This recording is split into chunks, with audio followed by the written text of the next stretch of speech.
India today, so happy Rakhi to everyone. Thank you for spending this Saturday evening with me when I know you guys have better things to do. So I appreciate you guys taking out time today. I will try my best to make this session as valuable and as educative as possible. And I will be more than happy to answer any questions, which we can do as a question and answer session at the end of the presentation. I'm going to go ahead and share my presentation here, if that's okay, guys. Yes, Priyanka, go ahead.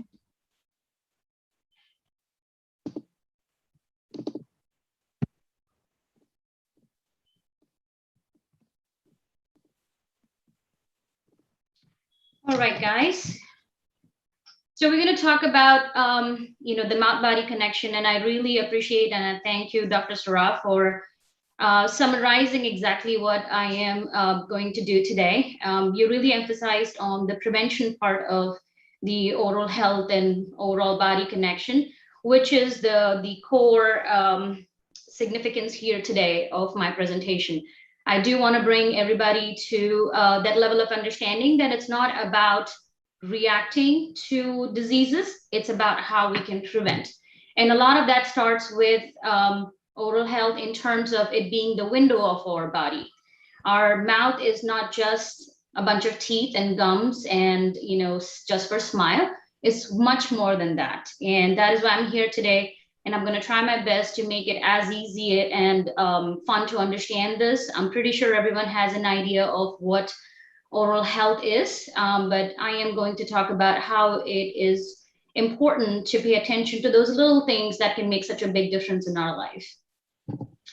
So a little bit about myself. Dr. Sheila Yadav already mentioned everything about me. I was born and raised in Mumbai, so I'm a true blue Mumbaiker and very proud to be one. I moved to US in 2008 after getting married and continued my dental education from Chicago. My family, my husband's family, they all are from Atlanta, Georgia, so I'm settled here. I have two kids, as you can see. Those two little monkeys keep me busy all the time, other than my profession. And I have two practices, which I own Atlanta area since 2012. So what are the learning objectives for today? The biggest thing that we want to understand is the link between the diseases of the mouth and body, and then identifying the implications of this research as it relates to the overall health. Sorry about that. And then, of course, making sure that we all can educate ourselves and our communities on the effects of this oral and systemic health.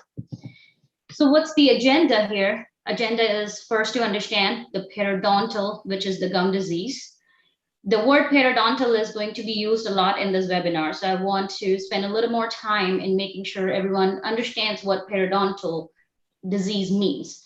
Perio means the surrounding structures, and dontal or dentium means teeth. So anything that surrounds our teeth is our core structure that is affected in terms of gum disease. I will be talking a little bit more in detail about that in my next slide. And then how these gum disease germs and bacteria can be one of the biggest killers in a lot of scenarios. How they contribute to our oral health is what we're going to talk about. The next lesson that we want to focus on is I know that majority of our listeners right now today are the pharmaceutical students. And I know we are divided into different compartments of dental, medical, and pharmaceutical professions. But how can we all come together and help the overall health of a person is the key factor here. And then how can we translate that into the personalized care within communities and helping people understand that? So this is the slide that I am going to be focusing a lot on. I want us to have a little bit better understanding of what gum disease means. This is something that dental school will teach and dental colleges will teach all the time. But since we are most of us non-dentists here, I do want to take a little bit more time to explain this. So let's look at this slide where it says normal tooth. As you can see, you have a tooth and we have the surrounding structures. You have your gum tissue, which is the pink. The yellow part is the supporting bone. That is how our teeth is anchored into our jawbone. Now everyone talks about let's brush our teeth, let's floss our teeth, let's clean our teeth. But it is way beyond that. Is that an important factor? Yes, it is. It is very important to brush and clean our teeth. But what happens is on daily basis, our mouth naturally, as a natural flora, which we call, our body is going to grow some bacteria in there. In fact, there are hundreds of different kinds of bacteria in our mouth. Some of them are not as pathogenic, and I'm sure that term is familiar with everybody, but there are some bacteria that are very pathogenic. In fact, there are exactly 11 of them that are extremely pathogenic, which are contributing to the tissue damage around the teeth, which is what leads to inflammation. Again, that term is I'm sure very familiar to everybody. Inflammation is body's way of fighting these germs through our immune system. So once that inflammation is created, which is the basis of a lot of diseases, including the gum disease, that's when our gum disease starts to occur and take place. Now, there's also a term called plaque and calculus. In dental term, that is basically the invisible layer of bacteria that forms on our teeth, which is what we're trying to brush every day off. Now, the question is, I get this question all the time from my patients, can we avoid gum disease by just brushing and flossing our teeth? The answer is yes, and the answer is no. The answer is yes when we don't have gum disease already prevalent in our mouth. Then it becomes preventative, and that's what the focus is here. Now, if somebody is already prone to the gum disease, and we'll talk about what that prone means in a little bit, if you're already prone to it or you already have gum disease, just brushing and flossing, unfortunately, is not going to help. Yes, it will help control, but it cannot reverse anything. I am going to draw a lot of parallelism between gum disease, blood pressure, and diabetes for our understanding purposes. The reason for that being blood pressure and diabetes are also a similar kind of disease compared to gum disease, chronic inflammatory painless diseases. Now, if you ask somebody, does your blood pressure hurt? Does your diabetes hurt? They're going to say, no, it never hurts. But we all know just because something does not hurt, that doesn't mean it's not a problem. If anything, over time, it is one of the silent biggest killers of mankind. Gum disease is one of those silent inflammatory diseases, just like blood pressure and diabetes. It is something we can control, something we can be proactive about, something we can try and address. But once you have it, you cannot be cured of it. You can maintain it, which is why prevention becomes so important. Just like blood pressure and diabetes, early stages are easy to control. Advanced stages are very hard to control. What is the advanced stage of gum disease? If you see this little window here where it shows healthy gums, you can see the teeth are great, gums look great, everything looks nice, great. Then we have something called the term gingivitis. And like we know, itis means inflammation and gingiva means gums. So the inflammation of the gum tissue is called gingivitis. This is the most common disease in the world. And I will repeat that. This is the most common disease in the world. In fact, 50% of the world's population has gingivitis. That doesn't mean that we cannot control it. Gingivitis is only in the soft tissues when the bacteria overgrowth happens. So say somebody didn't brush and floss for a few days, got lazy, which I'm sure everybody does that at some point, and you start noticing a little bit of puffiness, bleeding from your gums. Guess what? That's gingivitis. And a lot of times people say, I just brushed hard, not a big deal. And then you start brushing and flossing. Yes, you will flush out some of that bacteria, which calms the gingivitis. Honestly, that's the only thing we humans can reverse in our oral health, in our mouth. The next stages you see is moderate and advanced periodontitis. As you can see, the gum starts to look like it's receding. The teeth starts to look like it has very puffy gums and has a lot of buildup, which is what we call calculus in dental terms, is the calcified bacteria layer. Once you have it, no matter how much brushing and flossing you do, it's not going away. The bigger issue is once it's caused that much damage, the bacteria have found a way into your systemic health, which we're going to talk about more.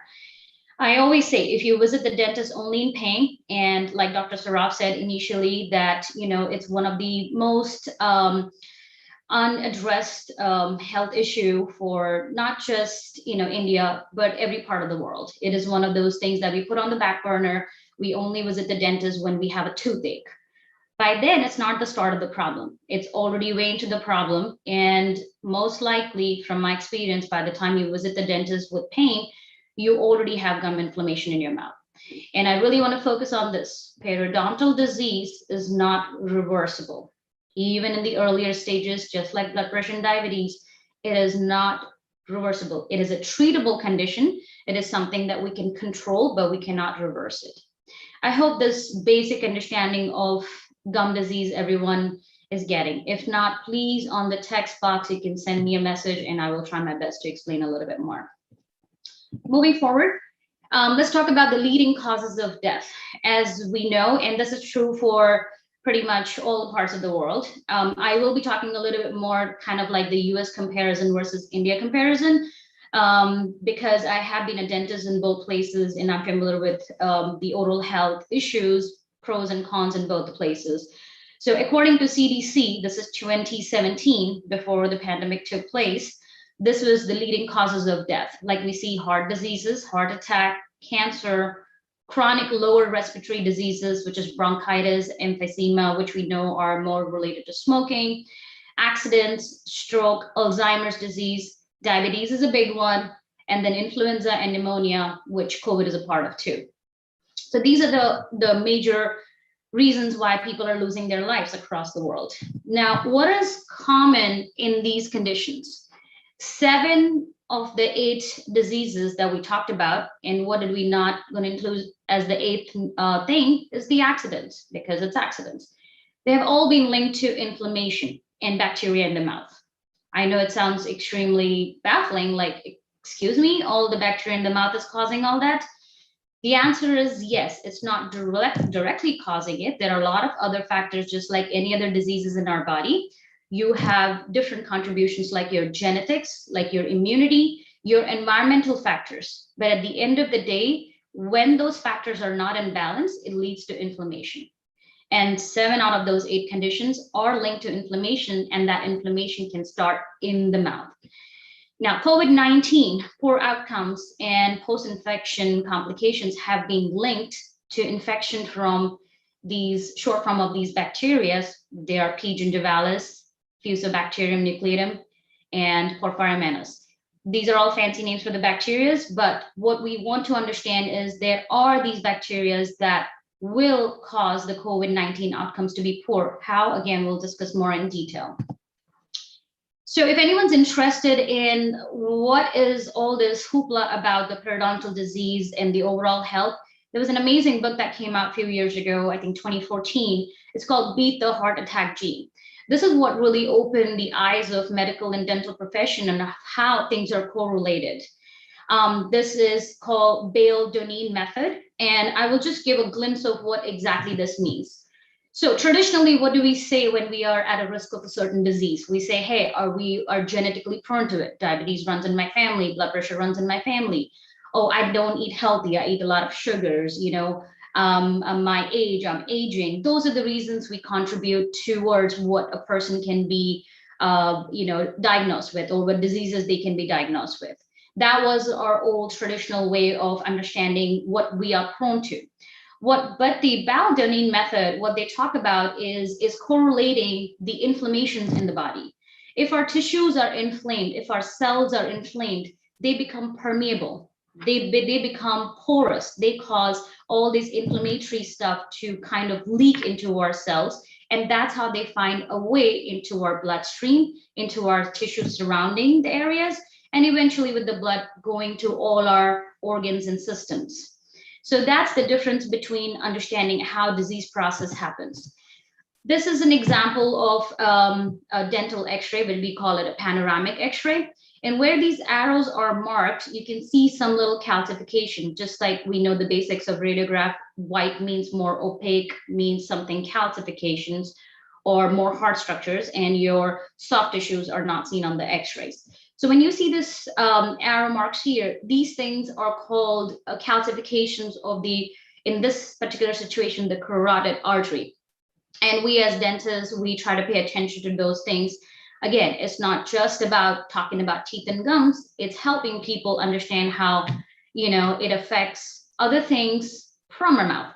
Now, on the other slide, if you see these little calcifications, what are those? Those are your first of all, your arterial wall is what you can see, and these are your plaques or your calcifications, what we call the atherosclerotic plaques. I'm sure everybody's familiar with that. So the way we have been understanding our atherosclerosis is that, okay, your cholesterol is high, you got fatty streaks in our body, which goes into our bloodstream, into our arteries, and starts blocking it. And that's called plaque, right? Now, let's talk about atherosclerosis and inflammation. So we know that plaque will produce inflammatory response, which will cause the puncture in the artery wall, which causes the blood to clot because that's body's way of repairing any puncture in any body parts. And that blood clot can then lead to heart attack and strokes. But let's talk about how we can prevent this whole cascade of events, right? How does the mouth affect atherosclerosis? If from today's webinar, you guys don't get anything or don't understand anything, I hope one thing that stays with you guys is this. Bacteria in the mouth do not stay in the mouth.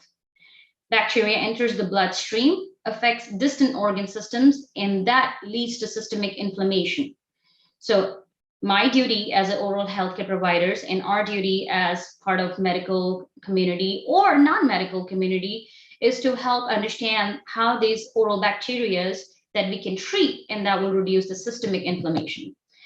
Now, from our basic microbiology studies, which I know a lot of us don't really enjoy, all the littlest, tiniest bugs have the worst names.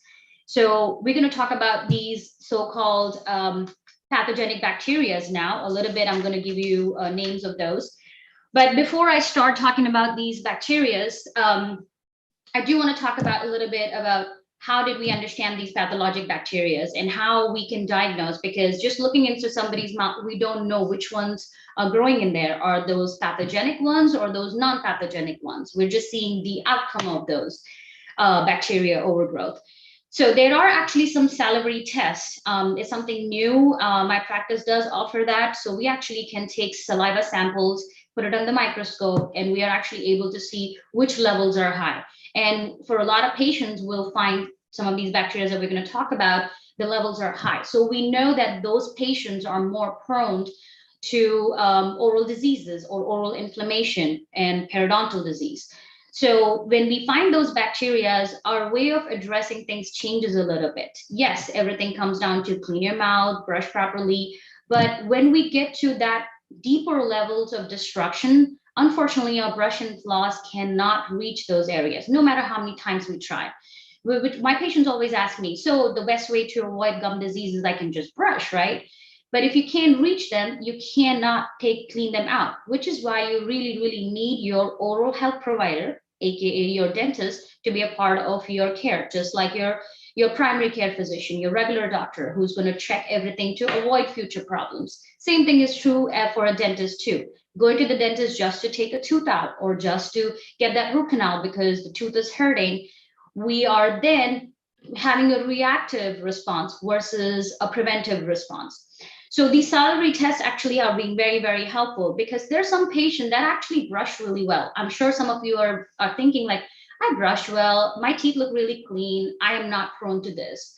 Well, some of us have those genetic profile. Some of us have those immunological factors that make us more prone to it. Again, another example is how there might be a person, six-pack abs. He is a marathon runner, right? In the greatest health. Next thing you know, you hear that he has heart issues and you're like, how did that happen? Well, maybe there are certain things in his body that makes him more prone to it. Yes, by being healthy, we can control those things, but we are going to be more prone to certain kind of bacteria growing, which are genetically determined. So somebody with clean mouth can also still have destruction. And I hope I can differentiate that factor for everybody. It's not just about dirty mouth. It's about what kind of microorganisms are able to proliferate more into the oral tissues. So let's start off with the first bad guy. The name is Aggregatibacter actinomycetes comitans. We're just going to call it AA. This bacteria makes a big noise in dental fields because this is one of the most aggressive ones. If someone's salivary levels are high with this bacteria, we already know they are going to be more prone to having bone loss, and gum disease. Because like we know with our, science that the endothelial cells or interleukins or inflammatory cascade processes, all that kind of plays a role in what bacteria are invading our cells. So for example, right now we all are talking about COVID-19, right? With the new variants and all of that, we know it is more easy for it to establish into our body. Similar things are true for some of these other pathogenic bacteria. So this one is the one that causes the destruction easiest. The next one is Fusobacterium Nucleatin, which is FN. The part that I really want to focus on is, it can cross the placental barrier. And then, of course, it can cause complications for the pregnant mom and its baby because it has an increased endothelial permeability. Similar stuff, right? Next one is Porphyromus gingivalis. We call it the P. gingivalis. This, in the last 2 years, this bacteria has been as a big one because recently, in the last 2 years, after doing a lot of research, and there's a lot of research going on in this whole mouth-body connection, we're still understanding there's still a lot to be learned from this. It's an ever-changing field currently, but P. gingivalis was actually found to be the direct correlator to Alzheimer's. This one crosses the blood-brain barrier, and like we know from our physiology, very few things can cross our blood-brain barrier, and if it does, it is a problem for us.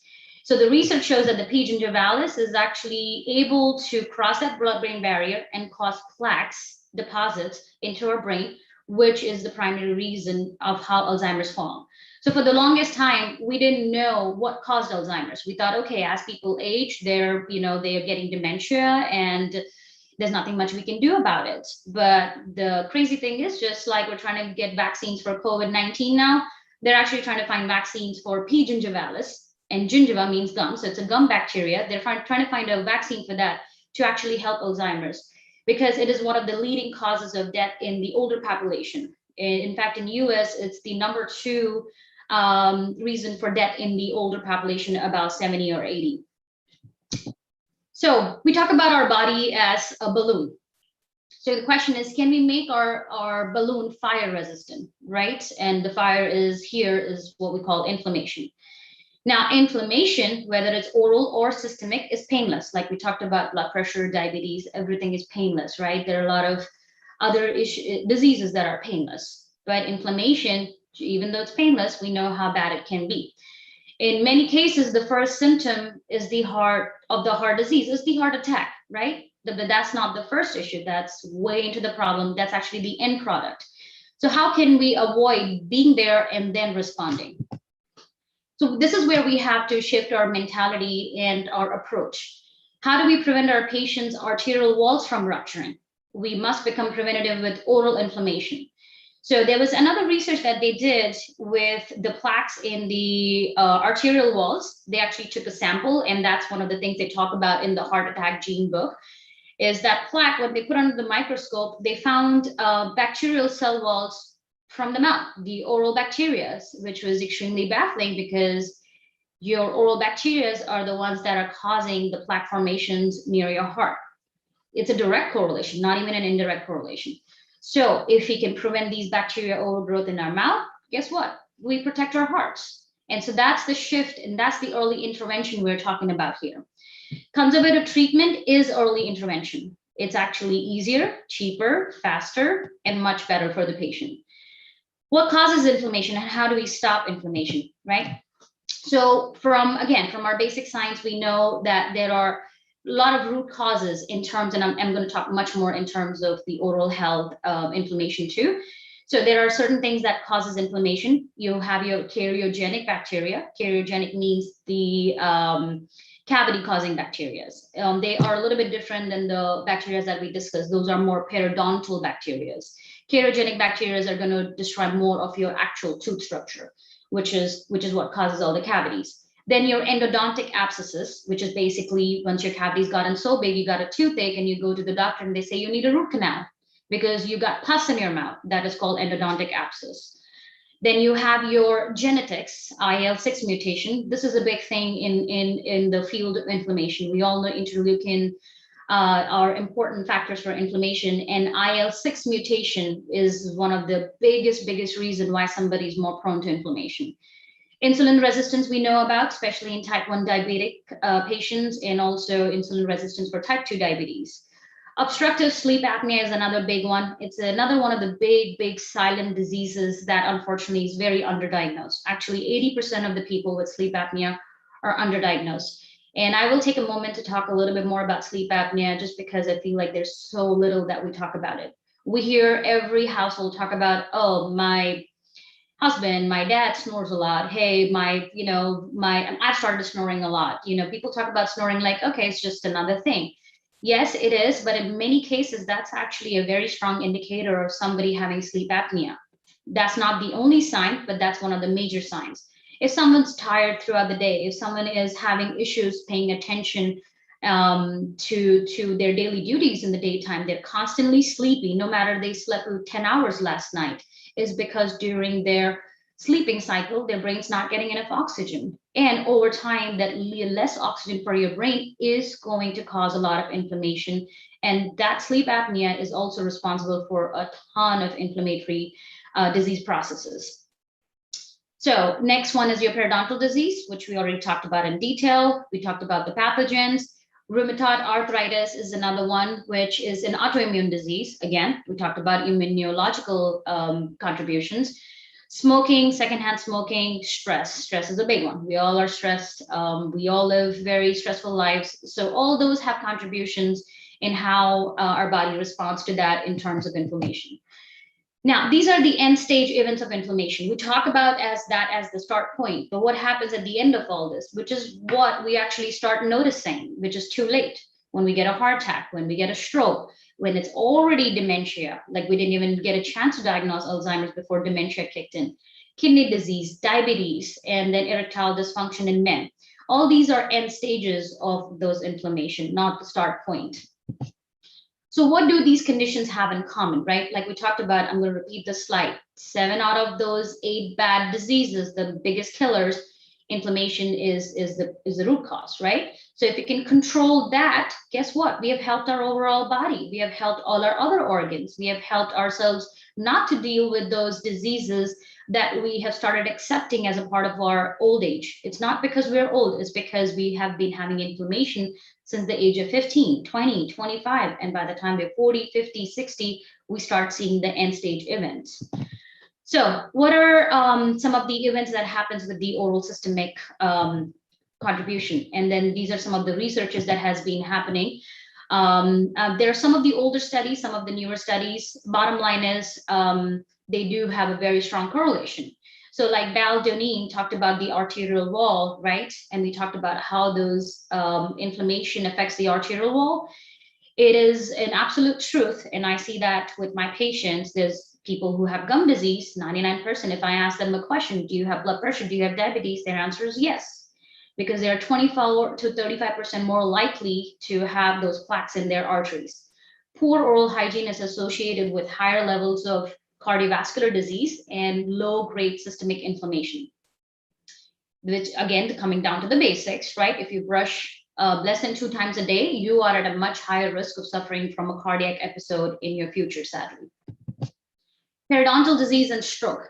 Patients with periodontal disease are 4.5 times more likely to suffer an ischemic stroke. The greater the periodontal disease, so the greater is the risk. So what does that mean? It's dose dependent. If someone has X amount of bacterial levels, they are prone to the cerebral ischemia. If someone has X raised to 10 amount bacteria, guess what? They're more prone to it. So it is dose dependent.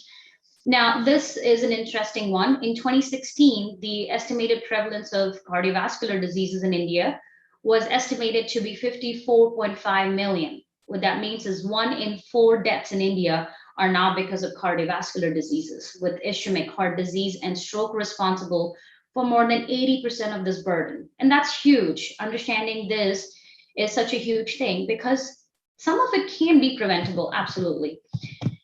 I'm not going to go into the details of this. We kind of discussed, what the Bell and Doneen method is and their approaches, but basically they're talking about if we take care of our overall health, oral health being a big part of it, if we prevent these inflammatory processes, is going to help with the cardiovascular disease.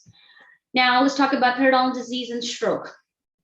We know that 40% of the patients with gingivitis, 50% with periodontal disease, 30% edentulous patients. Edentulous means patients who have no teeth, and there's a reason why they lost their teeth, right? Either it's lots of cavities or lots of bone loss, which is why they have loose teeth. We always talk about old people having loose teeth because they're old. No, a 99, 105-year-old can have all their teeth. It's not because they are old, their teeth are loose. It's because they've had this inflammation and bone loss happening for a long time, just like blood pressure and diabetes, slowly but surely for 10 years, 20 years, 30 years, 50 years, depending on how much inflammation is in their body. They keep losing that bone, keep losing that gums around their teeth. Doesn't hurt, doesn't bother them, so they decide to live with it. And when they're old, they really see that end stage, which is teeth falling out. So it's not because they're old. I would like to emphasize that because we as a society has accepted if you're old, you're going to lose your teeth, not a big deal. No, it is a big deal. That means that person is already having a lot of oral systemic health contributions. 70% of the patients with advanced periodontitis and multiple missing teeth are all prone and are at an elevated risk of diabetes and stroke. So diabetes again is one of the actually fastest growing disease at this point. Our food habits have changed. We are eating a lot of processed food. Again, there's a lot more in detail about that. Bottom line is we are definitely as a society getting more and more diabetic, and are Indians at risk. The incidence of diabetes is rapidly increasing globally, and Asian Indians actually have one of the highest prevalence. An estimated 32 million Asian Indians have been diagnosed with this condition. And some experts expect this number to double over the next several years, which is a big deal. In fact, one of the studies said that Indians genetically are 200% more at risk of cardiovascular and diabetic conditions. So we as a society definitely need to pay attention to that, and otherwise this is going to become a daily part of our lives, which is going to be very hard. It is not just about the diseases, dealing with it, time, money, effort, everything is a huge contribution, and we can try and control that. So diabetes, of course, as we know, is considered a coronary risk equivalent. People who have diabetes are always more likely to prone to have other diseases in conjunction. Because diabetes, just like, we talked about inflammation, it causes inflammation in the entire body. And then again, it makes it more prone to other diseases. Diabetic patients are treated as if they had a heart attack. What that means is just the way we treat our heart and we try to make sure that we don't get to that end stage, diabetic patients need that same kind of care. If you identify patients in pre-diabetic or insulin resistant stage, we can stop the progression of diabetes. Again, prevention. So gum disease and overall wellness, right? India suffers a lot of disparity in terms of oral health care. 95%, and I will repeat that number, 95% of the Indian population suffers from periodontal disease. Now, I know it sounds extremely huge and almost non-believable, but that 95%, what it means is even if you have one spot of overgrowth of bacteria, technically you have the disease. Just because your entire mouth is not bleeding, your entire mouth is not in bad shape, that doesn't mean it's not a problem. Even if one tooth is affected by that, you have already started that source of infection in your mouth, which will find a way, if not controlled, to overgrow. So when we go to check that, at least 95% of the population has at least one or two spots of that periodontal disease. This is an important factor. I hope that after hearing this, we start to pay attention more to our oral health, because it is going to make a difference in everybody's life. This is also to review to estimate the risk factors responsible for periodontal disease as well as prevalence of the same. So we have, of course, the primary responsibilities of the oral health providers, but we as a community, if we all get together and educate our friends, families, parents, grandparents about the importance of oral health care, we can all make a difference. According to the Global Burden of Disease in 2016, severe periodontal disease was the 11th most prevalent condition in the world. and it ranges from 20 to 50% around the world. 20 to 50%, honestly, to me is on the lower side. I see almost 60 to 70% of the patients with periodontal disease at this point, even in a country like US. And I'm pretty sure some of the places that don't have access to care as easily are going to see higher numbers. Now, let's talk about how all these is going to correlate to reduction in annual hospitalization for patients completing treatment and maintenance. And by completing treatment is periodontal treatments. How that is going to affect 21.2% with strokes, 28.6% with heart diseases, 39% with diabetes. At the end of the day, who likes to be in the hospital? Who likes to spend all that money at the doctor's office? We can utilize all that time and money for much better reasons. And it starts with basic care. Periodontal disease and Alzheimer's, like we talked about how P. Gingivalis is now known to cause the direct correlation to Alzheimer's.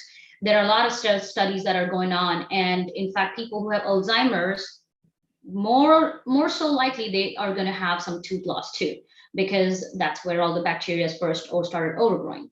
So there's a very strong correlation. Like if you see somebody diabetic, most likely you will see them being prone or already having periodontal disease. If you see somebody having a lot of heart issues, most likely they already have periodontal bacteria. They're all interconnected.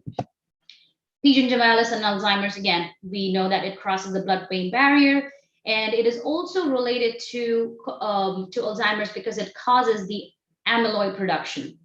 And that is what is the major reason why the brain does not cooperate anymore and dementia kicks in. More research is still coming, and from what I've heard from the dental sources, that this is going to be one of the main focuses for the next few years, talking about P. gingivalis and Alzheimer's. Now let's talk about periodontal disease and erectile dysfunction. Men with periodontal disease are 3 times more likely to suffer from erectile dysfunction. We know from our basic science, again, that erectile dysfunction is a result of the blood vessels not functioning well, and the blood vessels are being inflamed, so your blood perfusion is affected, which causes inflammation, damages the blood vessels, and that can cause impotence in men. Patients with periodontal disease, now to summarize that, 24 to 35% are more likely to develop heart issues, 4.5 more likely to suffer from stroke, 2.6 times more likely to develop Alzheimer's, and 3 times more likely to suffer from erectile dysfunction. Let's talk about periodontal disease and cancer. The P. gingivalis and the AA are actually one of the worst bacteria in our mouth, and they are actually acutely associated with the increased risk of pancreatic cancer. Again, pancreatic cancer is one of the leading causes of cancers in older men. And pancreatitis, older men and women, sorry about that. Pancreatic cancer is very, very aggressive. And so the correlation here is very important. Like we know Steve Jobs, the founder of Apple, he died because of pancreatic cancer too. It is a very, very aggressive form of cancer.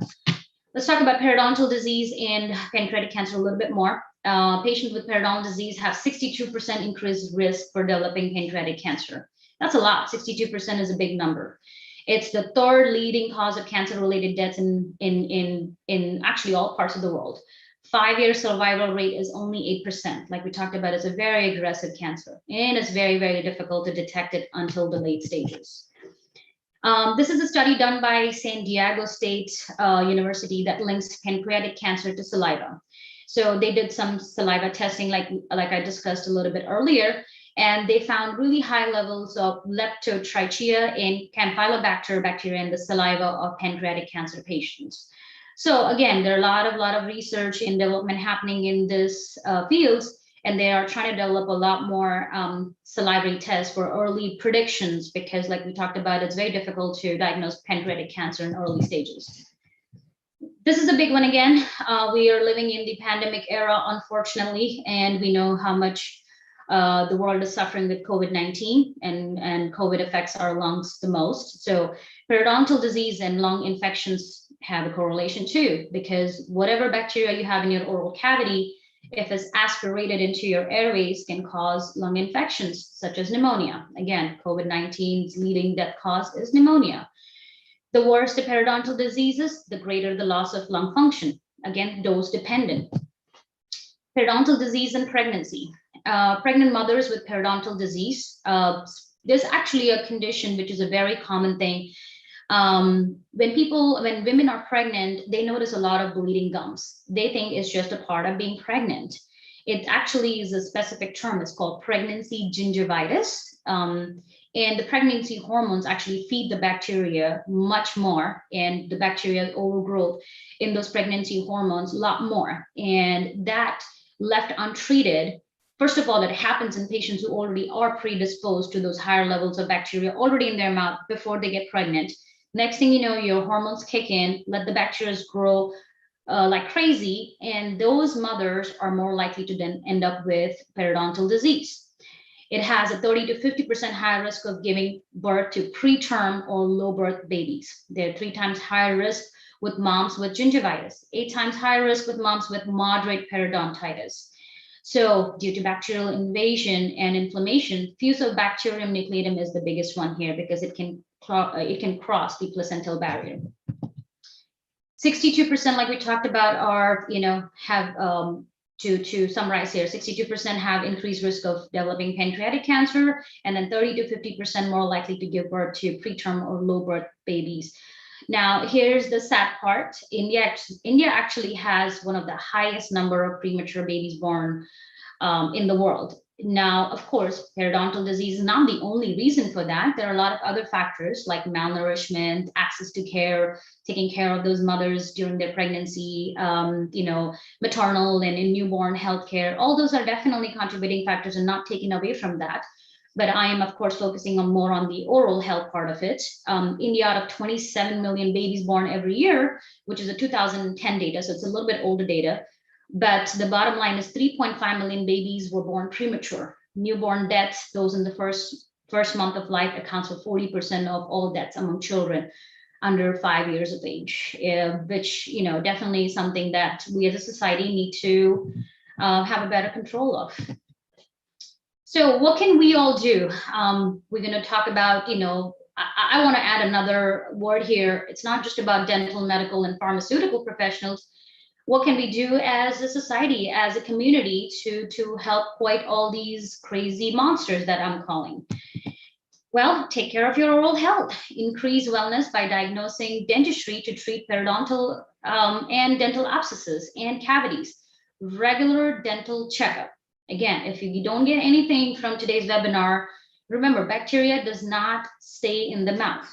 And regular dental checkups is the best way to go. Going to the dentist only when something hurts is unfortunately not going to help us save lives.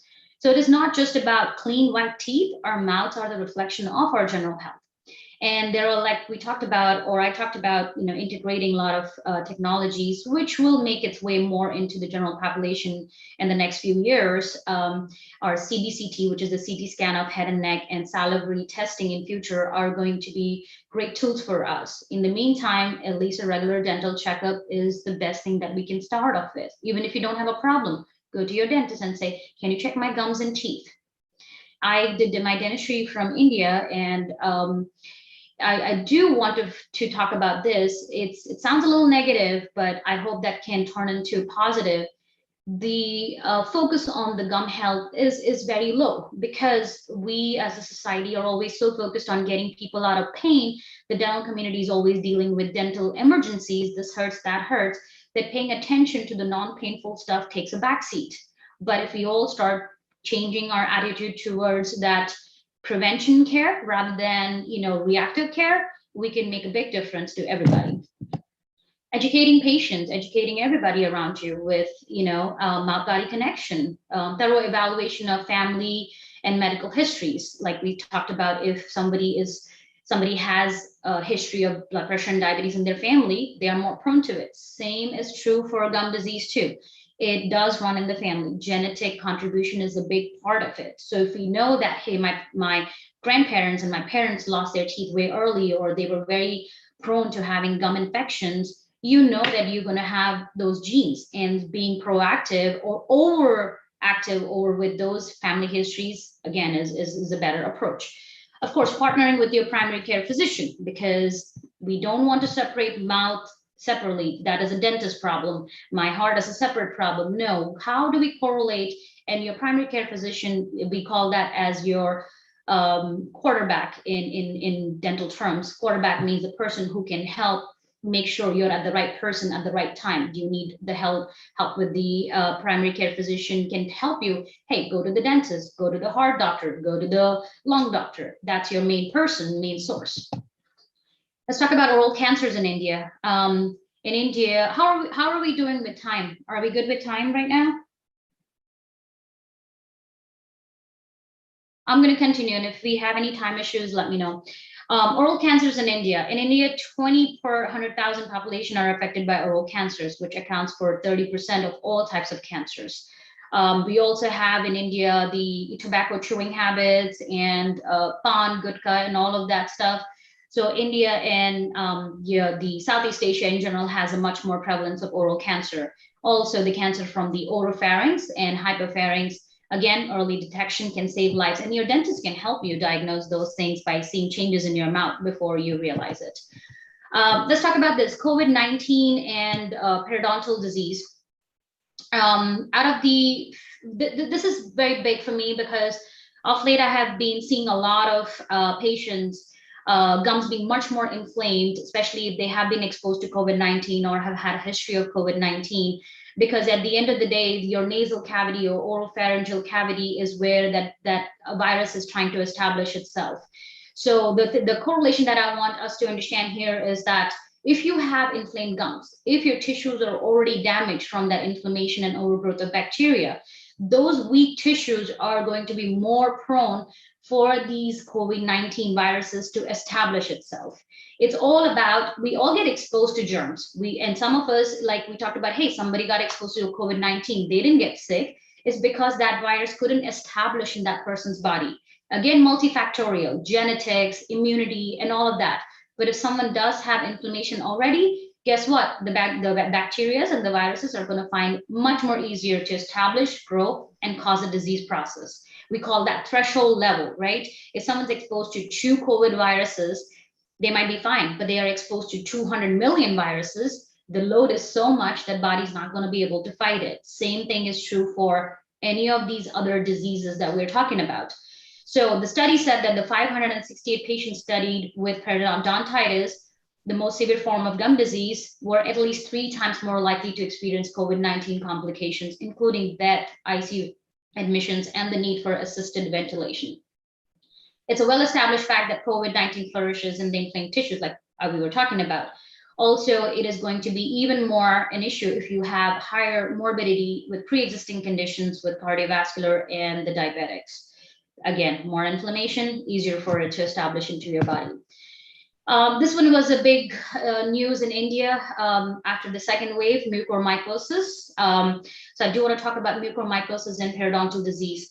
We did not see mucormycosis as much in other parts of the world, even with the COVID waves, especially talking from US perspective. I know my dental friends in India saw a ton of cases. I haven't seen one. Because one of the big reasons is personal and oral hygiene. India being a tropical country, the climate unfortunately is going to affect with that too.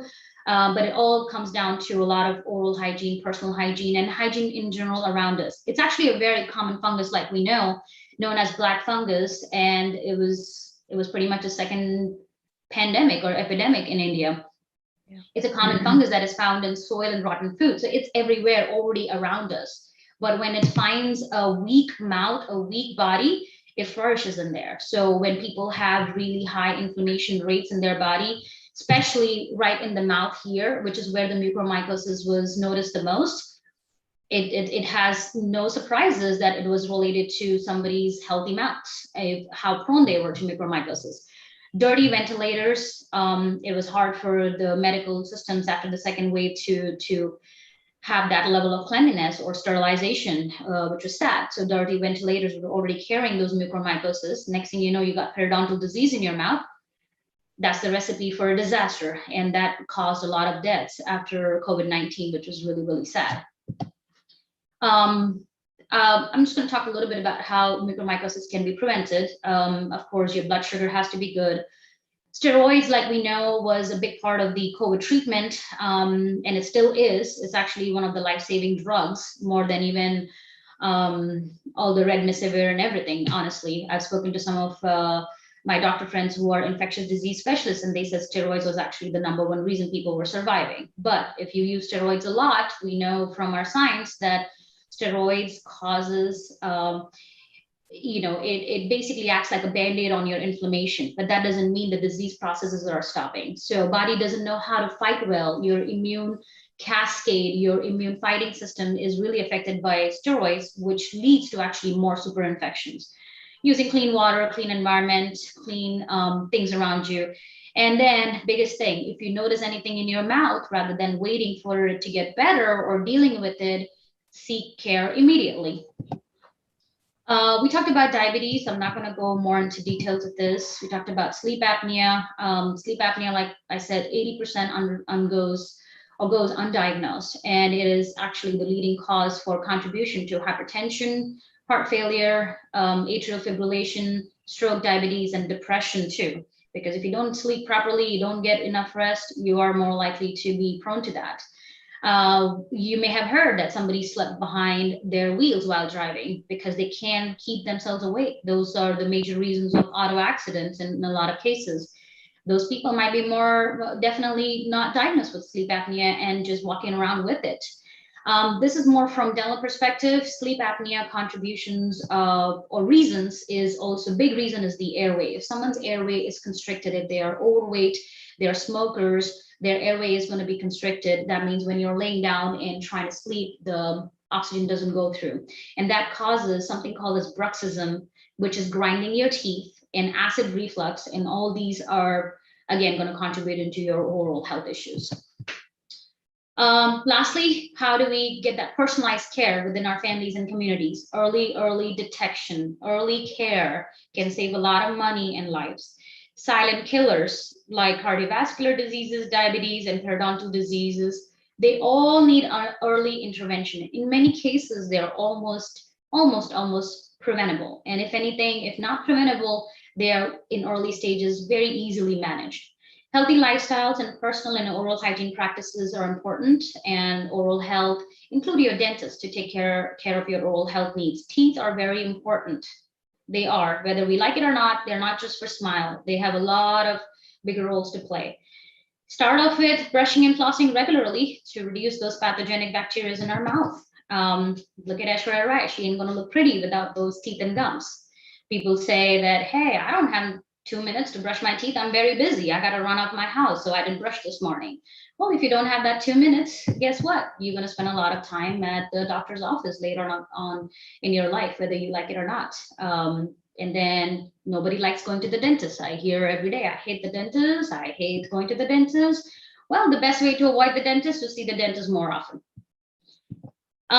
So like we talked about, can we make our balloon fire resistant? I think we can. If not 100% foolproof, we can definitely get all together. Different fields can get together, medical providers and general population, general people. We can all get together to improve our community's overall health. That ends my presentation, guys. I will be more than happy to answer any questions. That's my email ID if anyone wants to connect with me. If anyone wants any details of any of these research stuff, I'll be more than happy to share. If you have any questions, feel free to ask me. I will love to answer those right now. And thank you for patiently listening to me. Yeah.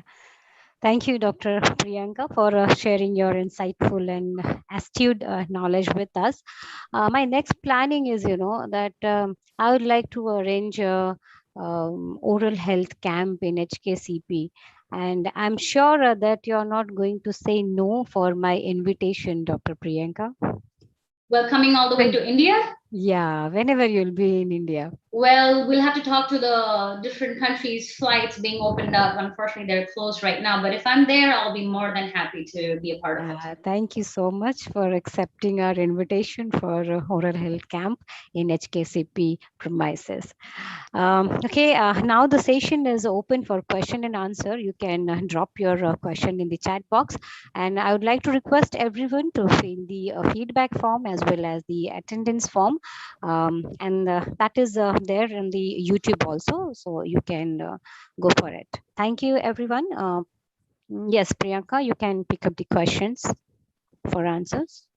Are there any questions coming in right now? You can raise your hand also. We will unmute. Okay. I see a question from, is it Payam Bora? Yeah. You mentioned that brushing teeth, let me go open the chat first. You mentioned that brushing teeth twice a day may contribute to coronary disease. So instead of brushing twice, is it better to opt? No. Sorry if that came across as a wrong message.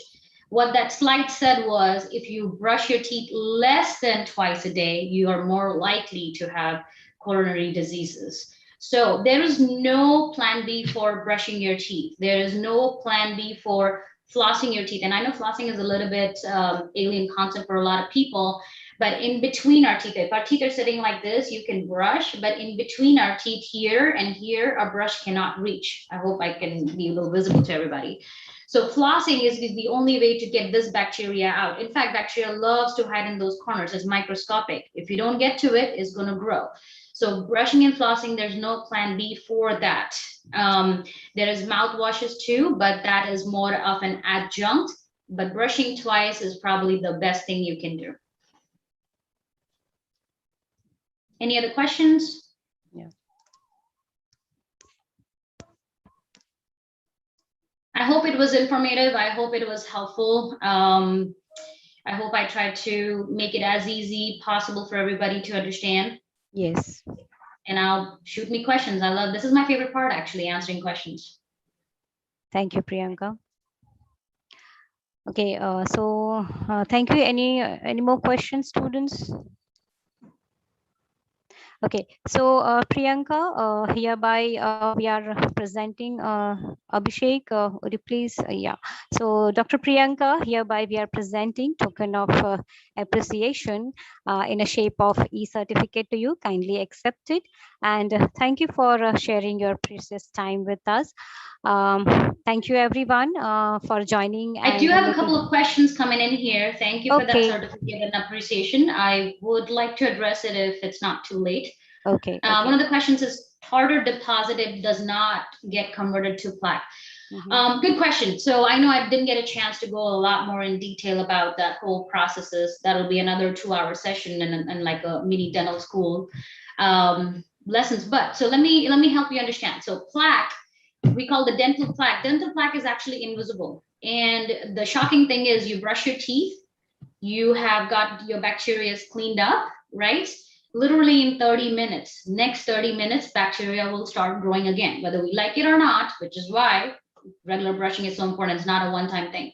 Plaque is actually transparent. When plaque with the calciums from the saliva gets calcified, it's called calculus or tartar. Once it's calcified, which takes about 21 days for it to calcify, once it's calcified, your brush and floss will not be able to take it out at all. So when you see those little things stuck in your teeth and you try to poke at it because it's calcified, once it's calcified, it's not going to go away. Now, bottom line is if you have calculus, you have plaque, whether you like it or not. There was another question. Poonam Yadav said, you explained everything clear. Thank you so much. Well, you're welcome. I'm happy it was clear. Next question, how can we tighten our gums naturally? Great question. All my patients ask that. So if your gums are already loose, you cannot tighten them. That's the sad reality. It's like asking a question, hey, I already have blood pressure and diabetes. What can I do to not have it anymore? Well, you can do certain what do you call your habits, right? You can change your habits, like when you talk about eating healthy, exercising with your overall health, that will help your blood pressure and diabetes. It doesn't reverse it. So once you have when you say lose gums. Lose gums technically means you already have the inflammation, you're losing your fibers around your teeth of your gums. So they're not going to tighten on their own, but you can make the inflammation go down a little bit. You can make sure it doesn't progress even more by good oral health care. And like I was talking earlier in my presentation, once you reach that point where your brush and floss cannot reach underneath the gums, and it gets to that point, there's nothing you can do. The person that can help you is your dentist. Okay. Your home care is number one reason why it can be better. That doesn't mean your home care is not important at that point. It can help progression, but it cannot reverse it.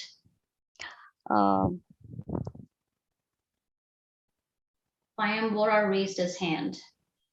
Unmute him. Dipnesh sir, please unmute Payambora.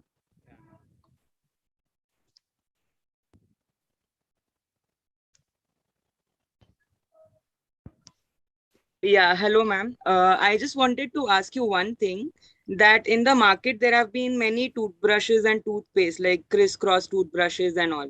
So which one would you say, which toothpaste, like many a times even advertisements come, salt, fluoride and all. So would you suggest any good brush or toothpaste types?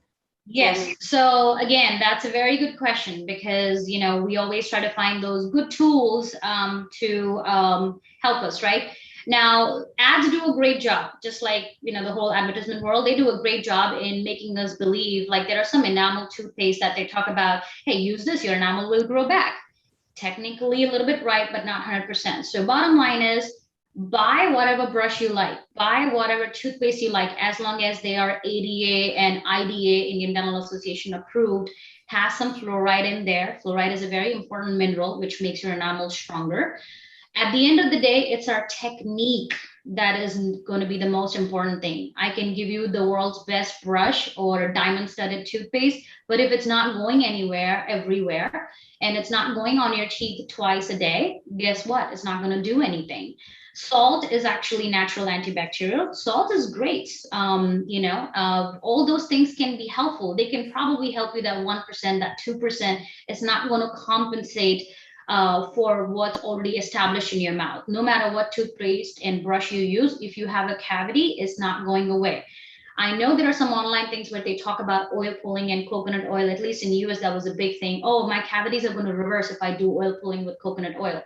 I'm sad, the unfortunate reality, I'm sad to say that it's not going to do it. It may help with the progression. All this will help you as to stop the progression a little bit. But if you already have the disease, it's not going to go away. If you have the gum disease, gingivitis is the only thing you may be able to reverse, because at that point, it's not gone to your bone levels of your teeth.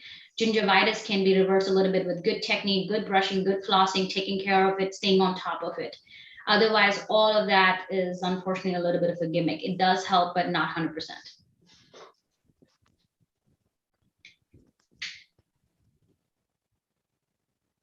Okay. Any more questions, students? Harshal Patel has a question. How to prevent tooth decay, gingivitis, and other problems naturally? I mean, what precautions we have to take to prevent these problems?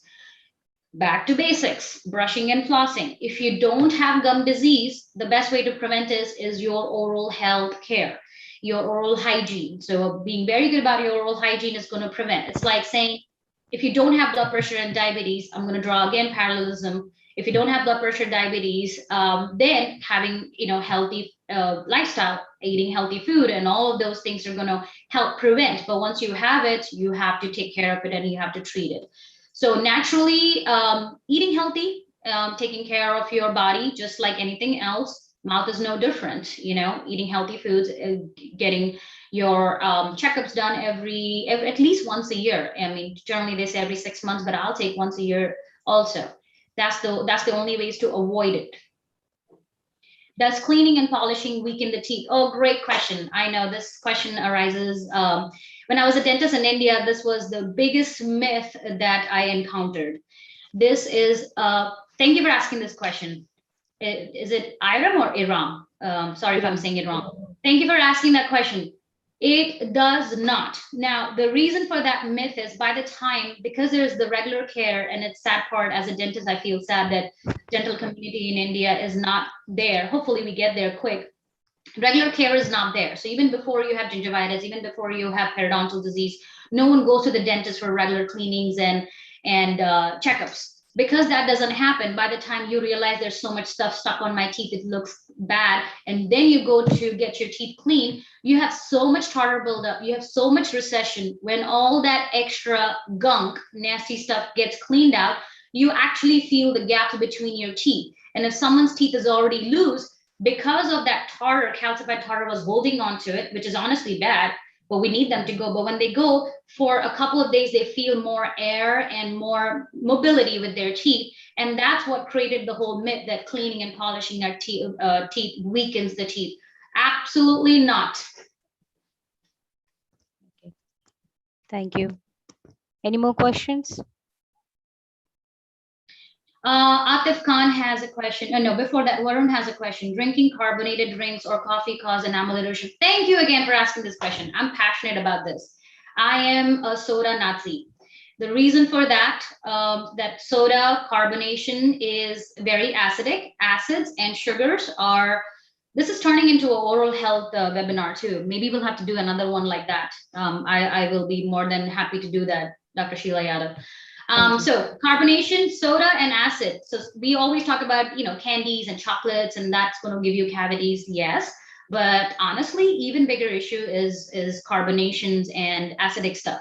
So, but then when you drink carbonated drinks, you got your acid and you got your soda. You got double whammy. You got two bad things going on for you. And yes, absolutely, it will leach out all the minerals from and calcium from your enamel, making it more porous, making it more weak, and that's how you can get more cavities.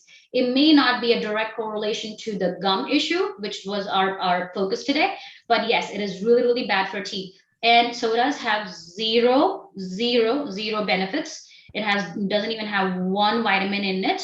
Like I said, I'm a self-obsessed soda Nazi. If you can, please don't drink it. Normal water, fluoridated water, your normal water, filtered water is the best thing you can do. Next question, Atif Khan, ma'am, are electric toothbrushes better than regular toothbrushes? Yes and no. If you have a great technique of brushing, if you can reach all the spots, front, back, chewing surfaces, all the surfaces really well, you're good at your brushing technique, manual toothbrushes can give you the same result as electric toothbrushes. But if someone doesn't have good technique, electric toothbrushes help you compensate for that technique. So indirectly, if you think you're not brushing well, go ahead with the electric toothbrushes. Manish Gaurav has a question, using tooth picking tool good? No, let your dentist deal with all the tools on your own. Please don't do that. That's when you can actually damage your enamel or chip your enamel. So try not to pick at things. What you can do on your own is brush and floss. Don't do picking tools on your own. Vipul Yadav, how to prevent tooth erosion.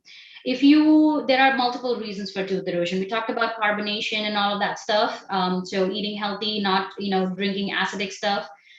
The other reason for teeth erosion is actually grinding. Again, your dentist can diagnose that and they can give you better solutions for that. Depending on what is causing erosion, that will be the solution. Acid reflux is a big thing. So if someone has acid reflux, they need to talk to their doctor to control that. Bhavin Mehta, what about coffee, ma'am? Does coffee affect teeth? Coffee, if you put a lot of milk and sugar in it, yes, milk and sugar are going to be the bacteria for the food. So indirectly, yes, coffee itself is not detrimental, but coffee will dry out your mouth. Coffee can make just like, we call it diuretic, right? Coffee and your alcohols are your diuretics. It makes your mouth dry. Anything that is dry is going to cause more bacteria overgrowth. So there's an indirect correlation there. And if you're sipping on coffee throughout the day, your mouth is constantly dry. And saliva or spit is your natural flush for our mouth. So if someone doesn't have good saliva supply and their mouth constantly dry, bacteria will stick more and then it will be able to grow more on your teeth. So indirectly, yes, it's a problem. But one coffee a day is not an issue. Zyme survey, ma'am, how often one must visit the dentist for regular checkups? The standard protocol in most countries is every 6 months. that culture is unfortunately not very common in India, and I hope that can be common. I would love to see that. But if you can, go every 6 months, if not at least once a year, please. If you have a lot of dental issues, every 6 months. If your mouth's pretty healthy from your last dental checkup, once a year. Good. I think I answered everyone. I hope I didn't miss anybody. Yeah. I think no more questions. Okay. Thank you, Dr. Priyanka. God bless you, my child, and I'm proud of you. Thanks a lot. Thank you so much, Dr. Sheila Yadav. It's my pleasure. Thank you everyone for joining and making this event successful. I would like to thank my colleague Abhishek Gaikar for his continuous effort to achieve this success, and I would like to thank my technical team for their support. Special thank to my principal, Professor Dr. M.N. Saraf, for his guidance, and our management to provide this platform. Last but not least, I would like to thank my dear audience for making this program successful. Thanks a lot, everyone. Thank you. Thank you so much. Thank you for participating, everybody. Thank you, Abhishek. Thank you, my dear students and other audience. Thanks a lot. Bye. Thank you. Bye-bye. Good night. Good day. Yes, sir. Dipnesh, sir. Bye.